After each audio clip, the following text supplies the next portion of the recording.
Next on Worcester News Tonight, could wireless internet be harmful to your child's health? A panel of experts weighs in.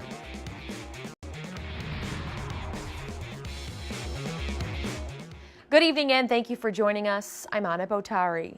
Monday, nonprofit Wireless Education hosts a panel on the impacts of Wi-Fi in schools. The organization says exposing young students to constant radiation over the course of a school day could pose a threat to their health. But it isn't just young children. Constant exposure can be a risk to all. Our Cam Jandros live in Worcester tonight with the details. Cam?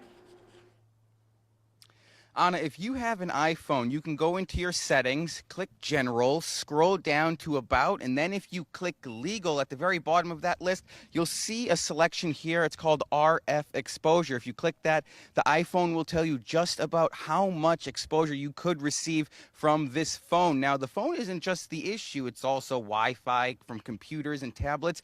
And the main concern here is children, what they're facing every day while they're sitting in classrooms at school. Phones, computers, tablets, they all use wireless technology.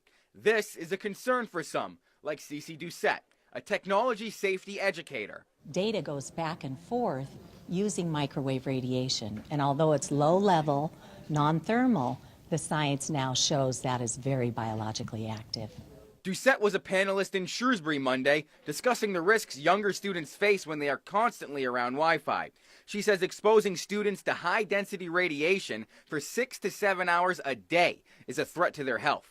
Children are more vulnerable than even you and I. Their brains have a higher water content, their skulls are thinner, and their central nervous system is still developing, their immune system. Parents packed the Shrewsbury Public Library to ask questions and share their concerns. Kati Hazrati drove from Concord, Massachusetts for the presentation. I have kids and they go to schools, and I found out that there's no guidelines on Wi-Fi use or any other equipment use in schools. So I'm a little bit worried about it. Hazrati says she can find a Wi-Fi signal almost anywhere, which is why she wants potential health impacts to be studied. People would talk about smoking years ago and it was not a problem. We need to have the data, we need to have the measurements of the RF radio frequencies in schools. Doucette helped the town of Ashland become the first in the United States to adopt the best practices for mobile devices. The guidelines limit device and Wi-Fi use to only when necessary in schools. She is now sharing it with cities and towns across the state. And the message is not no technology, it's safe technology.